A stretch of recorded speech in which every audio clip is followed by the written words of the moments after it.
Hi hello बच्चों। Good morning. कैसे हो आप सभी? मैं जितेंद्र रमन आप लोगों के लिए एक बार फिर लेकर आया हूँ आपके पास फिजिक्स 10th क्लास की एक छोटी सी वीडियो। तो बेटा आज का टॉपिक रहेगा आपके पास में Ohm's law. Ohm's law is a very very most important topic. तो बेटा यहाँ से क्वेश्चन हमेशा पुटअप होता है। ये तो आपका न्यूमेरिकल आता है या आपका थ्योरेटिकल क्वेश्चन आता है। तो बेटा वीडियो शुरू करने से पहले देखते हैं आज का थॉट। आज का थॉट बेटा है क्या? अगर जिंदगी में कुछ पाना है, अगर जिंदगी में कुछ पाना है तो अपने तरीके बदलो, इरादे नहीं। अगर जिंदगी में कुछ पाना है तो अपने तरीके बदलो, इरादे नहीं। तो आइए बेटा टॉपिक शुरू करते हैं। Ohm's law. बेटा ओम्स लॉ शुरू करने से पहले मैंने पिछली वीडियो में आप लोगों को बताया था potential difference. Potential difference actually होता क्या था? पोटेंशियल डिफरेंस में हमारे पास दो पॉइंट होते थे, पॉइंट ए और पॉइंट बी। और इसकी जो डेफिनेशन थी बेटा वो थी कि अगर किसी पॉइंट बी से पॉइंट ए तक जो भी कार्य करते थे हम, या चार्ज को लाने में जो किया गया कार्य था बेटा, उसको क्या बोलते थे बेटा? पोटेंशियल डिफरेंस बोलते थे। ये होता था ना। तो ये जो आपका पास ओम्स लॉ है बेटा, ये पूरा डिपेंड करता है आपके पोटेंशियल डिफरेंस पर। तो आइए बेटा इसकी डेफिनेशन देखते हैं कि इसकी डेफिनेशन है क्या। इट द पोटेंशियल डिफरेंस, बेटा पहले वर्ड आया ना potential difference, it the potential difference across the two terminal of a wire, of a wire और कंडक्टर। बेटा वायर और कंडक्टर दोनों एक ही होते हैं, आप वायर भी ले सकते हो और कंडक्टर भी। Is V and current flowing through it I, the according to Ohm's law potential difference is directly proportional to I, मतलब बेटा करंट। ठीक है, I am repeating again, repeat again. If the potential difference across the two terminal of a wire or conductor is V and current flowing through it I, the according to Ohm's law, इसके according बेटा Ohm's law के according potential difference, इसको बेटा short form बोलते हैं PD, is directly proportional to किसके बेटा? Current के। मतलब जो आपके पास में वी होता है पोटेंशियल डिफरेंस, वो डायरेक्टली प्रोपोर्शनल होगा किसके बेटा? आई के। समझ में आ रहा है? Is that clear? तो बेटा अगर हमारे पास में इसके प्रोपोर्शनल होगा, तो अब हमारे पास में जो प्रोपोर्शनल होता है इसको हटाने के लिए हम किसी एक कांस्टेंट का यूज करते हैं। वो डिपेंड करता है कि आपके पास में टॉपिक क्या है। हमेशा अलग अलग टॉपिक में अलग अलग कांस्टेंट का यूज करते हैं। तो बेटा यहाँ पर आपके पास में जो कांस्टेंट आएगा वो आएगा आर, और v is equal to R I. अब यहाँ पर बेटा v आप जानते हो पोटेंशियल डिफरेंस है, where v is equal to potential difference, r is equal to constant और i इजकल टू करंट। तो बेटा लिख दीजिए where v is equal to pd potential difference, i is equal to current और r is equal to constant. Is that clear? तो बेटा अब यहां पर एक चीज और आती है आपके पास में, ये तो हो गया आपका फॉर्मूला, ये ओम्स लॉ। ये बताया ओम्स लॉ ने कि पोटेंशियल डिफरेंस डायरेक्टली प्रोपोर्शनल होगा किसके? आई के। किसके? आई के।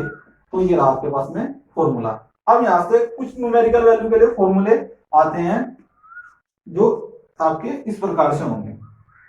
अगर यहां से आपको आर की वैल्यू फाइंड आउट करनी है, आर की, इस वाले आर की, तो ये आर तो आपके पास में रहेगा सेम, और इक्वल टू भी सेम, और वी भी सेम, और आई आएगा इसके अपॉन में। तो या तो आप इसको ऐसे भी फाइंड आउट कर सकते हो, या आप इसको R equal to V upon I ऐसे भी कर सकते हो। इसी प्रकार अगर आपको आई की वैल्यू फाइंड आउट करनी हो तो I equal to V upon R, मतलब आई सेम रहेगा और आर जाएगा वी के अपॉन में। ठीक है, तो समझ में आ रहा है बेटा? Is that clear? तो बेटा अब आपके पास में एक मेथड होता है, ग्राफिकल मेथड। कौन सा बेटा? Graphical method. तो ये देखते हैं ग्राफिकल मेथड में क्या होता है। Ohm's law, sorry, Ohm's law graph. Graph बोलते हैं इसको। एक ग्राफ होता है ओम्स लॉ का हमारे पास में ऐसा करके, ये होता है आपके पास में आई, ये होता है आपके पास में बी, और बेटा ये होता है आपके पास में आर। लेकिन ये आता कैसे है, ये फाइंड आउट कराता है आपको एग्जाम में वो, ये ग्राफ कैसे बनता है, कैसे कैसे रिप्रेजेंट करोगे आप इस ग्राफ को, कैसे फाइंड आउट करोगे आप ग्राफ को। तो बेटा आइए देखते हैं कि हम इस ग्राफ को कैसे फाइंड आउट करते हैं। बेटा हमारे पास में कुछ वैल्यूज होती हैं, किसके लिए, एक ग्राफ के लिए। अगर हमारे पास में क्वेश्चन हमेशा आता है ऐसा, क्वेश्चन नंबर फर्स्ट ऐसा क्वेश्चन पूछ लिया जाता है, अब थोड़ा सा स्टैंडर्ड बढ़ा हुआ है तो क्वेश्चन हमेशा ऐसा ही पूछता है मोस्टली। आपके पास में इस टाइप से एक ग्राफ दिया होगा एग्जाम में आपको, आपके पास में v की वैल्यू होगी, i की वैल्यू होगी, जो गिवन होगी। यहाँ पर अगर आपके पास में 4 होगा तो 2 होगा, 6 होगा, 3 होगा, 8 होगा, 4 होगा और 10 होगा तो 5। ये तो आइए इस क्वेश्चन को हम कैसे सॉल्व करते हैं, आइए बेटा देखते हैं ग्राफिकल मेथड से। देखो अगर हमारे पास में ग्राफ है ऐसे, तो यहाँ पर इसकी जो वैल्यू होगी वो होगी 2। इसके लिए बेटा ये क्या आता था आपका i, और ये क्या है बेटा आपका v।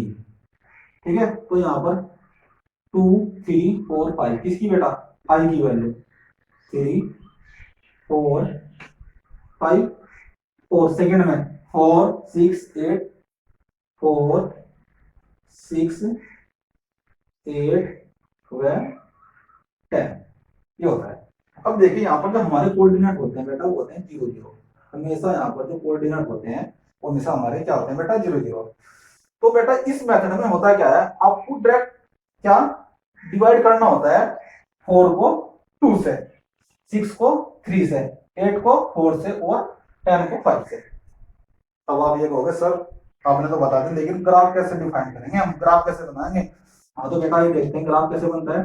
देखो जब आप इसको ऐसे ऐसे करके मिलाओगे ऐसे, तो यहाँ पर एक पॉइंट होगा, ये इसको भी आप ऐसे करोगे और इसका भी ये पॉइंट आएगा, आप इसको ऐसे मिलाओगे इसका भी ये पॉइंट होगा, इसको आप ऐसे मिलाओगे और इसका भी ये पॉइंट होगा, मतलब ये पॉइंट ये पॉइंट ये पॉइंट। अब आप कहोगे सर आपने पॉइंट बताए हैं लेकिन अभी तक ग्राफ जो आपके पास में आर है वो नहीं आया अभी तक। तो बेटा ये देखते हैं आर कैसा आएगा। देखो मैंने बोला है कि 4/2 कितना आया आंसर आपका 2, 6/3 आंसर कितना आया 2, और 8/4 आंसर कितना आया।